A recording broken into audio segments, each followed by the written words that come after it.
to the jury? Of course, my name is Alicea Cameron Lee, but everyone just calls me Cameron. Could you tell us more about you, Mr. Lee? Yeah, well, I've been a glamorous camper for about 6 years now.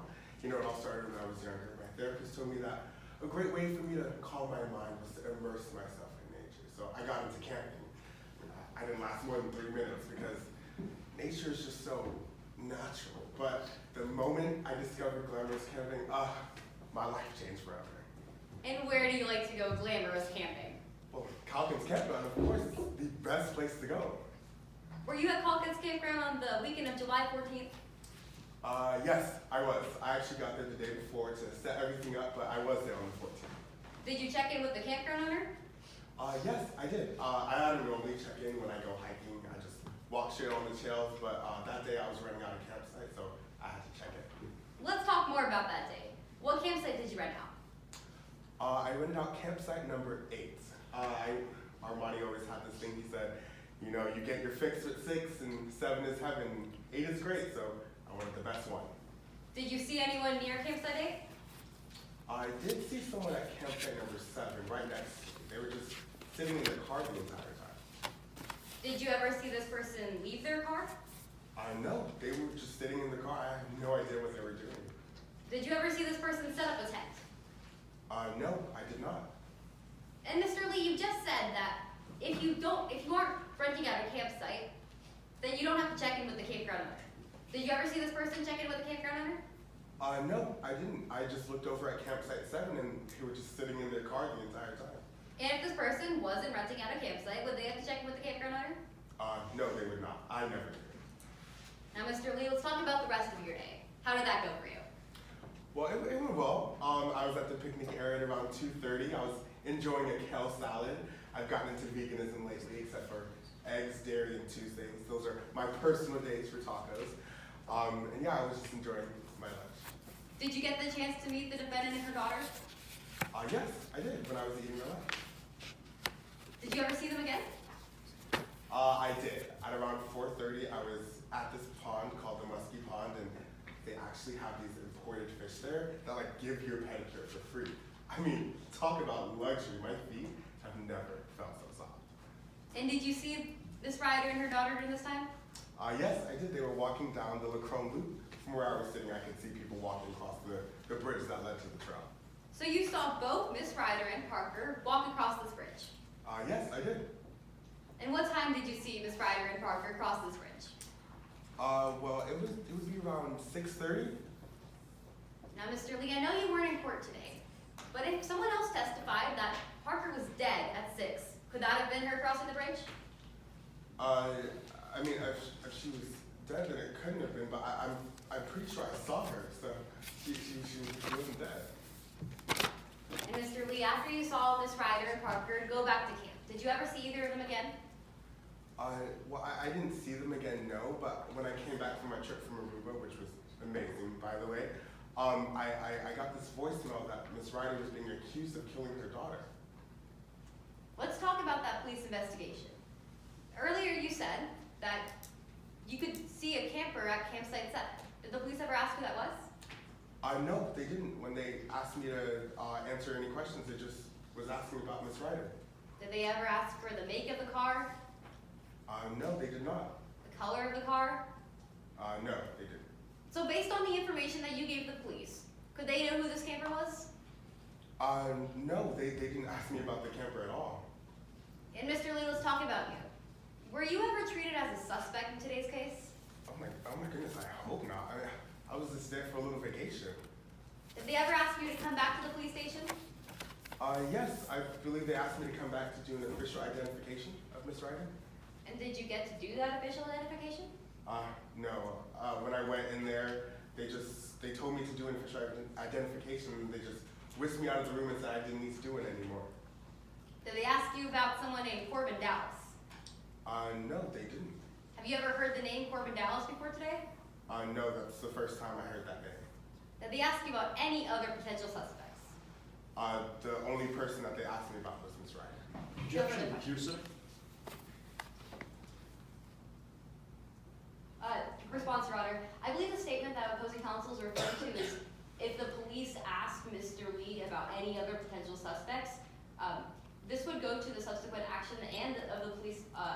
of Mr. Lee, if they had asked him about potential suspects, he would have been able to identify other potential suspects that he's seen on the trail. However, since they did not, he would not have been able to identify those people. Yes, Your Honor. It is our contention that the defense is not using this for subsequent action, but for the truth of the matter asserted. The truth value they're trying to get out of this statement is that the police did not know of other suspects, and that's why they were asking. Therefore, the defense is not using this for subsequent action, but for truth value they are trying to get out through these through these out-of-court statements.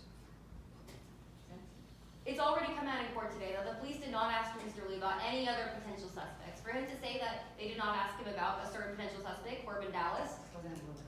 Yes, Your Honor. It's already come out in court today that the police already asked Mr. Lee about any other potential suspects.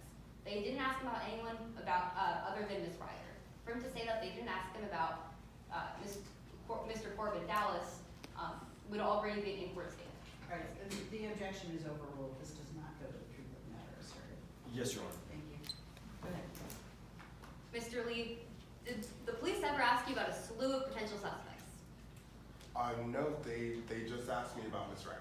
No further questions. Thank you. Ross? Yes, Your Honor. Thank you. Go ahead.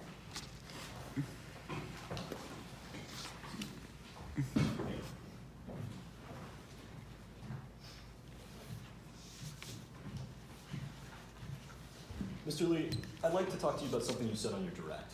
Of course. Now, you mentioned you saw a person parked in campsite 7, right? Yes, there was just this person sitting in their car in campsite 7, yes. Mr. Lee, do you remember preparing an affidavit for today? Yes, I do. And you filled that affidavit out to the best of your ability? Of course, they told me to tell the truth, the whole truth, and nothing but the truth. And Mr. Lee, would you recognize that affidavit in court today? Yes, I would. Your Honor, I'm approaching opposing counsel with, Cameron Lee's affidavit. What lines will you be right It is in here. No.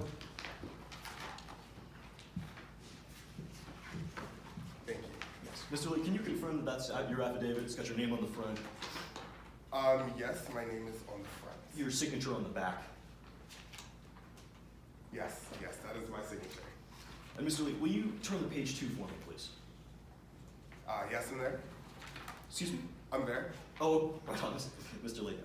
Will you read silently as I read aloud? Excuse me. I could see that there was a camper parked in campsite 7, but it didn't look like anyone was around. Now, Mr. Lee, you know that a camper is a type of vehicle, don't you? No, I was talking about a camper, like a person. But Mr. Lee, you referred to you referred to a person as a camper. That's correct? Parked, is that correct? Yes, so yeah, the camper was parked at campsite number 7. All right, Mr. Lee, why don't we continue? Of course. I'd like to talk to you about your first interactions with Jordan Ryder and Parker Page. Okay. Now, this was July 14th, right? Yes, it was. About 12 p.m., you'd say. Yes, I was in front of Armani's cabin. And this is when you saw them in a red Chevy truck. Yes, I did. And when you saw them in that truck was very loud, wasn't it? It was loud, yes. So loud, in fact, that you'd suspect it didn't even have a muffler. Yeah, it was making a lot of noise. But despite how loud that truck was, Mr. Lee, you could still hear the defendant and Parker Page arguing over that loud truck, couldn't you? I could, yeah. I think they were arguing about what radio station to turn on or something like that. I heard something about Disney Channel, so I just assumed it was nothing. All right, Mr. Lee. Now, why don't we talk about your second interaction with Jordan Ryder and Parker Page? Now, this was the same day. Yes, it was, around 2:30. And you saw them walking, going towards the hiking trails, right? That's right. And you saw that Parker Page had a limp. Yes, I did notice that she was limping. You saw that she was a few paces behind Jordan Ryder. That's right. And you saw that Parker Page had a hiking staff. Isn't that right? Yes, she was carrying a hiking staff up the trail. And they went up the trail, right? Yes, that's right. Now, you mentioned on direct about the last time you saw them. Now, that was later in that same day, right? Yes, it was, at around 6:30. And that was when you saw Jordan Ryder cross a bridge, right? That's right. And this was the bridge that campers would have to come from when they were coming from the hiking trails back to their campsites. Yes, absolutely. Everyone would have to cross that bridge. And you were cooling your feet in the musky pond, Yes, I was actually getting a pedicure, like I said before. and you had a view of the bridge. Yes, I did. And so about 6:30, you saw Jordan Ryder cross that bridge. That's right, yes. And in Jordan Ryder's hand was the same hiking staff that you saw Parker Page had earlier. Isn't that right? Yes, that's right. Now, about 10 minutes later, you thought you heard another person go by, right? Yes, it was Parker walking back. But Mr. Lee, you didn't actually see who that person was, did you? No, I didn't get a chance to see her face because she's a pretty small girl, so when she was walking by, she was mostly covered by trees, but all I could make out was her silhouette. So Mr. Lee, to answer my question, you didn't see Parker Page. Oh, no, I did see Parker Page. I just didn't get a chance to see her face. But Mr. Lee, you can't visually confirm that that was Parker Page crossing that bridge, can you? By her size, I said, but not by her face. Mr. Lee, but you can't be sure, can you? No, I mean, I can't be absolutely sure, no, but she was a pretty small girl. Like I So, said. Mr. Lee, you can't be sure that Parker Page ever crossed that bridge, can you? No, I mean, I can be because I saw her silhouette cross, but I didn't see her face, so I didn't want to put that in my But Mr. statement. Lee, just a second ago, you told me that you can't confirm that that was Parker Page. Yes, because I didn't see her face, so I didn't want to put that in my statement, but I did see her silhouette cross. Mr. Lee, you did not see Parker Page. You cannot visually confirm, based on Parker Page's face, that you saw her cross the bridge, can you? Objection, Your Honor, asked and answered. Mr. Lee has already testified that he's pretty sure Parker Page crossed the bridge. This line of questioning is needless. Briefly, good response. Yes, Your Honor. Mr. Lee has been dancing around the question, and I would like a solid yes or no to my question, just before we proceed. The objection is sustained. Yes, Your Honor. Now, Mr. Lee, is it your testimony today that you saw Parker Page cross that bridge? I saw her silhouette cross, yes.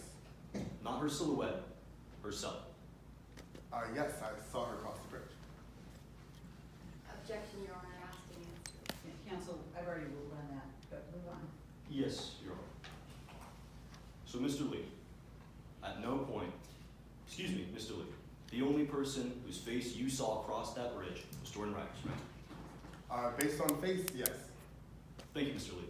No further questions, Your Honor. Thank you. Any regret? No, Your Honor. Will you pass that our witness be able to step down? Thank you. You may step down. Thank you. Thank you. Any additional witnesses from the defense? Yes, Your Honor, at this time we call Jordan Ryder to the stand. Before I begin, may I accept the law for